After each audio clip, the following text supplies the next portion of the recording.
Yo, what's going on, guys? It's Scott here, and today I'm going to be talking about the Lakers signing KCP. KCP signed for $18 million on a one-year contract. I thought the Lakers were always interested in KCP, and I always thought it was a good fit. No matter who was point guard, like even before D'Lo was here, or like if they were going to draft Lonzo, which they did, or if Clarkson was even moved to the point guard spot, I always thought that KCP would fit with any one of those three, and that's why this is a great move for the Lakers, especially since it's a one-year deal and they don't have to commit to a large max salary contract with him. This obviously gives the Lakers flexibility and an upgraded player at the two-guard spot. Really, the main thing with this deal is KCP really does complement Lonzo Ball's game. Like, Lonzo, he doesn't really need the ball all the time. Like, he is willing to give the ball up to other players and let them make the play. And KCP's a very good playmaker, so that allows Lonzo to play off the ball. And KCP's obviously a very good pick and roll player. Lonzo didn't really show much at UCLA that he can play the pick and roll, so getting a proven player like KCP in at the two-guard spot really balances out some of Lonzo's weaknesses, or like things that he hasn't really shown in college. And the most obvious one is he can balance out Lonzo's defensive liabilities. It's just like with the Pistons, like when KCP was covering for Reggie Jackson every time they was playing against a star point guard. This will pretty much be the same thing, but this time Lonzo's actually got the size to guard two guards. So obviously it gets the Lakers another shooter on the floor.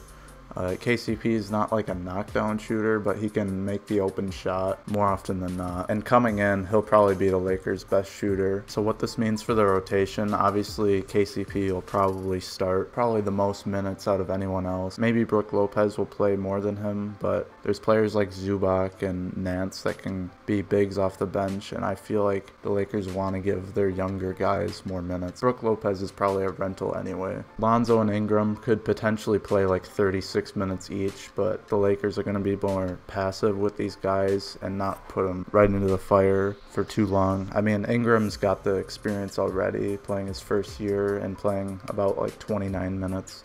But I feel like he'll play the same lower amount of minutes this time, but actually put right into the starting role rather than starting off on the bench. The Lakers will obviously try and trade Deng later this season. I do think they'll land a trade. They'll probably have to give up like Randall or some young asset in return. Josh Hart, I feel like he'll get pretty good amount of minutes. He's actually a really nice backup to KCP. Like, he's very similar. He's a 3-and-D guy. I think he has potential to find a really nice place in this league. If he plays good enough in his first year, I feel like he could maybe replace KCP. They wouldn't have to re-sign him. I do think the Lakers will try and get Kyle Kuzma a little bit more minutes. He looks really nice in Summer League. He's making a lot of three-pointers. I think he scored like 31 points in one game, and all they were talking about was Lonzo Ball. And he's obviously a really nice defender. Like, he was making Tatum take tough shots. I don't think Thomas Bryant will see the floor very much. And Corey Brewer is just a veteran role player. So yeah, that pretty much rounds out the lineup. As far as expectations, I feel like this team will probably win like 35 games. I mean, KCP is an upgrade at two guard. He's probably the best two they've had ever since probably Kobe, honestly. So yeah, let's get started with the sim. 35 games would probably be the goal, and the Western Conference looks a lot stronger, so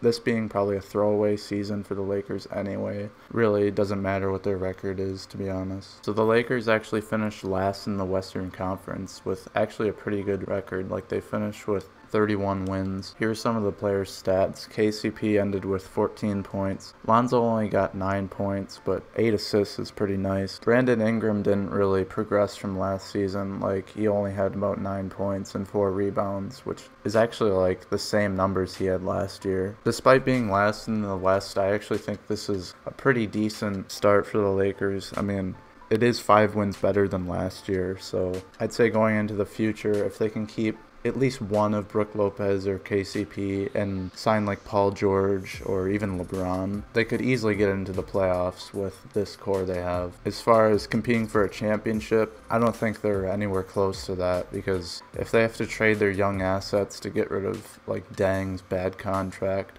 there's really no point in even thinking about that. But obviously their success all hinders on if Lonzo and Ingram can become superstars in this league, and you need superstars to win championships. Well, that'll be it for this video, guys. I hope you did enjoy. I'll be streaming a lot more on Twitch, so make sure you follow me on there. I'll leave a link in the description. But yeah, I hope you did enjoy, and thanks for watching.